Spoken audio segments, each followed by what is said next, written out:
सबसे पहले शिव गुरु के चरणों में प्रणाम, मेरे प्रणाम स्वीकार कीजिए। मैया पार्वती के चरणों में प्रणाम, मेरे प्रणाम स्वीकार कीजिए। मैया धरती माता के चरणों में प्रणाम, मेरी प्रणाम स्वीकार कीजिए। मैया भवानी के चरणों में प्रणाम, मेरे प्रणाम स्वीकार कीजिए। गौरी पुत्री गणेश जी के चरणों में प्रणाम, मेरी प्रणाम स्वीकार कीजिए। कुल देवी माता की कोटि कोटि प्रणाम, मेरी प्रणाम स्वीकार कीजिए। साहेब भैया के चरणों में प्रणाम, मेरी प्रणाम स्वीकार कीजिए। साहेब दीदी के चरणों में प्रणाम, मेरे प्रणाम स्वीकार कीजिए। तो देखिए गुरु भैया और दीदी, आप लोग के बीच आप लोग के आशीर्वाद प्यार से मैं एक शिव चर्चा कथा सुना रही हूँ। आप लोग कथा को अंत तक जरूर सुनिए और कथा कैसी लगी कमेंट बॉक्स में हर हर महादेव जरूर लिखिए, जरूर बोलिए और लाइक शेयर सब्सक्राइब जरूर कीजिए। तो प्रेम से बोलिए शंकर भगवान की जय, मैया पार्वती की जय, हरे हरे महादेव की जय। देखिए गुरु भैया और दीदी, एक नगर में ग्वाला और ग्वालिन रहते थे। ग्वाला और ग्वालिन बहुत ईमानदार इंसान थे। एक उनके पास गाय थी। गाय के बहुत प्रेम से खिलाते थे और रखते थे, बहुत आदर भाव से रखते थे। और जो गैया दूध देती थी, पहले गाय जो दूध देती थी वो एक गिलास जो ग्वालिन थी वो रख देती थी, क्योंकि भगवान भोलेनाथ के लिए वो रख देती थी। और रख देती थी, रोज का उनका नियम वही था। एक उनका लड़का था, वो भी बहुत सच्चा ईमानदार लड़का था। धीरे धीरे लड़का बड़े हुए और ग्वाला और ग्वालिन धीरे धीरे बूढ़े हो चुके। ग्वाला और ग्वालिन सोचने लगे कि चलो मेरा लड़का सियान हो गया, अब इनकी शादी कर देते हैं और बहू आएगी तो 2 वक्त की रोटी सूखी से खाएंगे और बड़ी प्रेम से रहेंगे, बड़ी प्रेम से रहेंगे। लेकिन जो उनकी बहू थी बहुत दुष्ट थी, बहुत पापिन थी।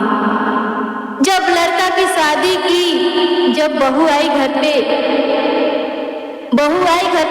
और ग्वाला और ग्वालिन रोज उनका वही काम था। गैया के अच्छा से खिलाते थे, पिलाते थे, आदर भाव करते थे और जब दूध निकालते थे एक गिलास रख देते थे अलग निकाल के। अब जब बहू देखी कि ऐसे मेरे सास ससुर कर रहे हैं, उनके मन में पाप हो गया, ये रोज एक गिलास दूध करते क्या है। अब कुछ दिन देखी बहू, उनको देखा नहीं गया। बोली कि जो आपकी अपने पतिदेव जी से बोली, ग्वालिन के बेटा से, कि देखिए आपकी माँ और पिताजी ये गिलास रोज दूध पहले निकाल लेते हैं, उसके बाद बाल्टी वाला दूध मेरे को देते हैं घर में उबालने के लिए। अब वो अपने पति से बोलती है, नहीं, जितना दूध निकालते हैं पिताजी वो पूरे घर पे दीजिए, क्योंकि ये गिलास मत निकालिए। लेकिन जो ग्वाला और ग्वालिन थी, क्योंकि वो निकालते थे दूध इसलिए कि भगवान भोलेनाथ के चढ़ाने के लिए शिवलिंग पे, जहाँ रास्ते में जब बेचने के लिए दूध निकलते थे ग्वाला, तब रास्ते में शिवलिंग था, भगवान भोलेनाथ की मंदिर था। तब बिना भगवान भोलेनाथ के भोग लगाए वो बेचारा कैसे जा सकता बेचने के लिए। ऐसे रोज निकाल लेते थे। अब उनकी बहू देख देख के गुस्सा करने लगी और बोली कि नहीं, पूरे दूध पिताजी घर पे दीजिए, आप एक भी थोड़ा भी मत निकालिए। अब क्या हुआ, जो ग्वाला थे कहीं चल गए परदेश। अब परदेश चल गए कमाने के लिए, ग्वालिन बची और उनके लड़का भी परदेश चले जाते हैं कमाने के लिए। जब कमाने के लिए चले जाते हैं तो 2 सास और बहू रह जाती है। अब जो सास बहू रह जाती है, ग्वालिन की जो बहू है वो कहती है, सासू माँ वो पूरा दूध घर पे दीजिए, थोड़ा भी मत निकालना। अब जो ग्वालिन थी वो सच्चा ईमानदार औरत थी। वो प्रभु के नाम पर छोड़ देती थी कि जैसी अब सास, अब तो मैं पुरानिया हो गई, अब बहू जैसे कहेगी वैसे तो करना ही पड़ेगा। हे महादेव, हे गुरुजी, अब मुझसे जो भी भूल चूक हो क्षमा कीजिएगा, क्योंकि अब सास की बात नहीं चलती, बहू की बात चलती है। बहू की सब राजपाट हो गई, बहू सब घर संभालने लगी। अब जो ऐसे कहेगी वैसा ही करना पड़ेगा। अब जितना दूध निकालती थी सास, सब बहू के दे देती थी आंगन में कि लो बहू। फिर बहू उसमें आधी पानी मिला के और सासू माँ के दे देती है कि जा माँ, जाइए माँ, आप बेच के लाइए गांव से दूध। अब सासू माँ डर के वजह से बाल्टी का दूध लेके जाती है और रास्ते में शिवालय महादेव जी का मंदिर रहता है, वहीं पे पूरे दूध ले जाके शिवलिंग पे चढ़ा देती है। अब कहने लगती है कि मेरे को इच्छा नहीं कर रहा है कहीं जाके ये पानी वाला मिलावट वाला दूध बेचने का। हे महादेव, मैं तो ये गिलास आपको चढ़ाती थी, अब बहू पूरे पानी डाल देती है बाल्टी में। अब पूरा मैं दूध आपको अर्पण करती हूँ, आप मेरे दूध का स्वीकार कीजिएगा, जो भी हमसे भूल चूक हो क्षमा कीजिएगा। यही नियम था रोज का। जो सासू माँ थी उनकी रोज का यही नियम था। वो कहीं नहीं जाती थी दूध बेचने, वो शिवालय में जाती, वहीं पर बैठती और महादेव जी से सारे कष्ट कहती। और महादेव जी दयालु, महादेव जी जब 30 दिन हुआ दूध का, वो बड़े दयालु थे।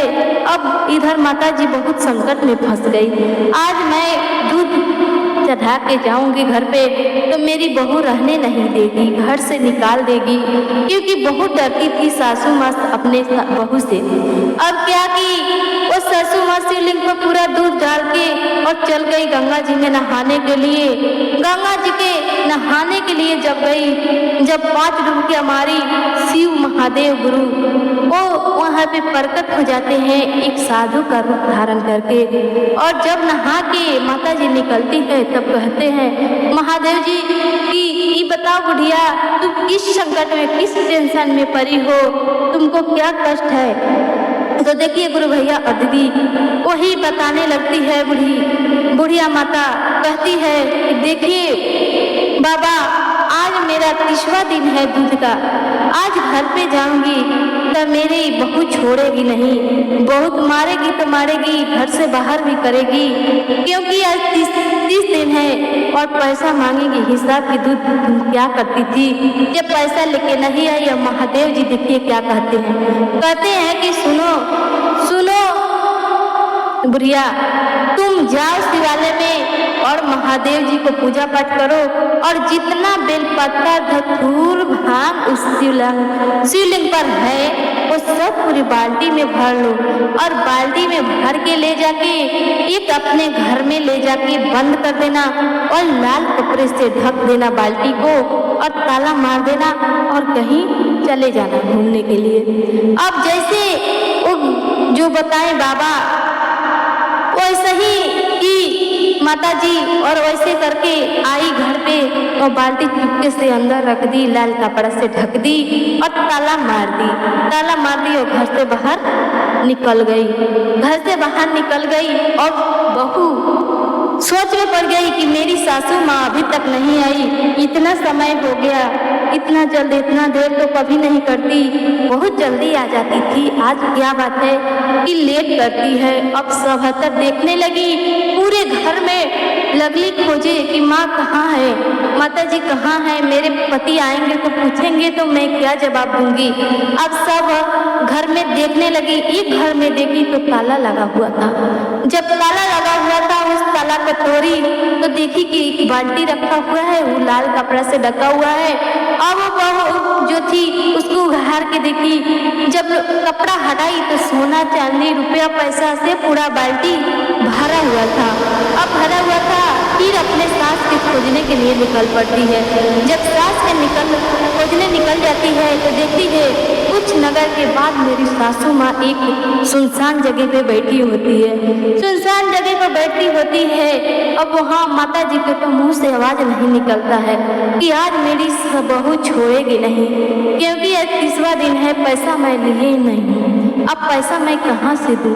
अब बहू कहती है माँ आप क्यों टेंशन में पड़े, चलिए घर पे मैं दिखाती हूँ कुछ। चलिए ना, बहुत अच्छा चीज घर पे है, मैं दिखाती हूँ। अब सासू माँ डरते डरते घर पे आती है और देखती है कि जैसे बहू ले जाके घर में दिखाती है, बाल्टी में देखती है तो पूरे सोना चांदी पैसा रुपया से भरा हुआ है। अब बहू पूछने लगती है ये सब कैसे हुआ माँ, कैसे हुआ माता जी बताइए। और सासू माँ कहती है जो दूध तुम देती थी मैं बेचने नहीं जाती थी, शिवालय पर ले जाके मैं अर्पण कर देती थी, ऐसा ही बताई। और माता जी के साथ में क्या क्या घटना हुआ वो तो माता जी जानती है। माता जी तो सच्चे भक्ति महादेव जी के, तो महादेव जी अपने भक्त को कैसे दुखी रख सकते हैं। महादेव जी तो जरूर दया करते हैं। तब महादेव जी पर वो अर्पण कर देती थी, रोज का उनका वही नियम था। अब बहू के मन में लालच हो जाता है कि जब सासू माँ एक बाल्टी दूध ले जाती है तो इतना सारा धन हुआ, और अगर 2 बाल्टी रोज ले जाकर ढालेगी तो बहुत सारा धन हुए। अब धीरे धीरे जैसे वो पहले 1 बाल्टी देती थी, अब उसमें 2 बाल्टी करके ज्यादा पानी मिला देती थी दूध में, और बोलती थी कि जाइए माँ आप दूध को बेच के लाइए। अब सासू माँ जैसे बहू कहती थी वैसे रोज ले जाके शिवालय पे अर्पण कर देती थी और चलाती थी। जब 30वां दिन आया उस दिन बहू बोलती है कि माँ आज आप नहीं जाइए, आज मैं जाऊंगी, क्योंकि आज मेरा हिसाब किताब मेरे को लेना है, तो आज मैं जाऊंगी तो ज्यादा पैसा लाऊंगी, क्योंकि मैं 2 बाल्टी रोज दूध देती हूँ। अब उस दिन बहू जाती है, अब शिवालय पर दोनों बाल्टी का दूध रख देती है, अर्पण कर देती है महादेव जी के। लेकिन इनके मन में तो पाप था, तो महादेव जी तो सबको देखते हैं कि किसका अंदर क्या भरा है। अब बहू दोनों बाल्टी का दूध शिवलिंग पर चढ़ा देती है और महादेव जी से कहती है अब इसका हिसाब कर दीजिए। अब एक साधु का रूप धारण करके उस मंदिर में जो बहू बैठी थी उनको बताते हैं कि देखो जितना शिवलिंग पर बेलपत्र कांग पूरा है वो तो दोनों बाल्टी में भर लो और घर में अपने ले जाना, लाल कपड़ा से ढक देना और ताला मार देना। सुबह जब होए तो अपने सासू जी से कहना कि खोलिए माता जी इसमें क्या है। लेकिन जो बहू थी उनके मन में तो उतावल था। सुबह उठी सासू माँ से बोली कि चलिए जो कल का मैं सब लाई हूँ आप देख लीजिए। सासू माँ सीधा थी, बोली कि बहू तुम ही देख लो। तब माँ के तो मन की ममता अपने जब सास बहू पे सब पूरा छोड़ देती है तो उनका कोई दिक्कत नहीं होता है, क्योंकि अपने सास को मालिक बना देती है। तब बहू क्या करती है, बहू गई जब बाल्टी की कपड़ा हटाई तब देखती है हाड़ा बिन्नी बिच्छू सांप गोजर सब पूरे उनके शरीर पे छाप लेते हैं, पूरा काटने लगते हैं। अब चिल्लाने लगती है माँ मुझे बचाइए। अब बहू रोने लगती है, बहू रोते रोते बेहोश हो जाती है। अब महादेव जी के जो बुढ़िया माता थी सासू माँ वो गुहार लगाती है, बुलाती है हे महादेव अगर हमारे और हमारी बहू से गलती हो गई तो क्षमा कर दीजिए। बहू जो भी गलती की है उनका तो सजा मिल चुका है, अब आप आइए और दर्शन दीजिए और क्षमा कीजिए हे महादेव। अब बुढ़िया रोने लगी, रोने की वजह से बुढ़िया बोलती है कि मेरा पति और मेरा लड़का आएगा तो मैं क्या जवाब दूंगी कि घर में क्या क्या हो रहा है। अब इतना सुन के महादेव जी अपने भक्त का कष्ट कहाँ रुके, वो तो वहाँ पे प्रकट हो गए और बोलने लगे कि जैसी करनी वैसी भरनी। जब इनके मन में पाप था तो कहाँ से धन मिलेगा। जब माँ पिता की ये सेवा नहीं कर सकी, माँ पिता के चरणों में देखिए गुरु भैया और दीदी चारों धाम है, तो माता पिता की जब इज्जत नहीं की तो इसका वही हाल होगा। तब महादेव जी से सासू माँ प्रार्थना की और महादेव जी से कहने लगी, ये महादेव मेरी बहू नादान है, मेरी बहू के क्षमा कर दीजिए और ज्ञान दीजिए, दया कीजिए कि ये भी सही रास्ता पर चले, सही मार्ग पे चले। हे महादेव। अब महादेव जी दया किए, उसकी बहू ठीक हो गई, बहू ठीक हो गई और महादेव जी के चरणों में सास बहू गिर गई। अब महादेव जी दया किए कि जा पूरा परिवार के तुम साथ में रहना, लेकिन मन में कभी पाप मत करना, किसी को देख के जलन न करना, किसी को देख के वो क्या कर रहा है क्या नहीं करना है उससे पूछ के कुछ भी करना, क्योंकि वो बेचारी जो ग्वालिन थी बहुत सच्चा भक्त थी। वो महादेव को पहले चाहती थी कि खिलाऊं पिलाऊं भोग लगाऊं, तुम तो बीच में अड़चन डाल दी तो इसका सजा तुमको मिला, अब तुमको ज्ञान हो गया, आज के बाद कभी ऐसे नहीं करना और पूरे परिवार के साथ में रहना, माँ पिता की सेवा करना, उसी में जो खुशियाँ तुम बांटोगी वही खुशी तुमको मिलेगा। तो देखिए गुरु भैया और दीदी, कथा से यही सीख मिलती है कि सास बहू और जो भी परिवार के सदस्य हैं सभी मिलजुल के रहें, क्योंकि हम जब मिल के रहते हैं तो भगवान भी खुश रहते हैं कि हम लोग का जो शरीर ये मिला है, मनुष्य का तन कुछ न कुछ प्राप्त करने के लिए मिला है और किसी को कुछ न कुछ करने के लिए मिला है। तो हम लोग जितना दिन ये मनुष्य का तन मिला है एक खुशी जीवन में बिताएं। क्या पता किसका आखिरी दिन कब आ जाए, किसी को पता नहीं है। देखिए गुरु भैया और दीदी, तो चलिए जैसे महादेव शिव गुरु उस सास बहू पे दया किए, वैसे सुनने वाले गुरु भैया और दीदी और सुनाने वाले को दया जरूर कीजिए हे महादेव, और ज्ञान दीजिए कि सब कोई अच्छा ही करे, अच्छा ही सोचे। तो एक बार प्रेम से बोलिए शंकर भगवान की जय, मैया पार्वती की जय, श्री रामचंद्र जी की जय, सच्चे दरबार की जय। हरे हरे हरे हरे महादेव।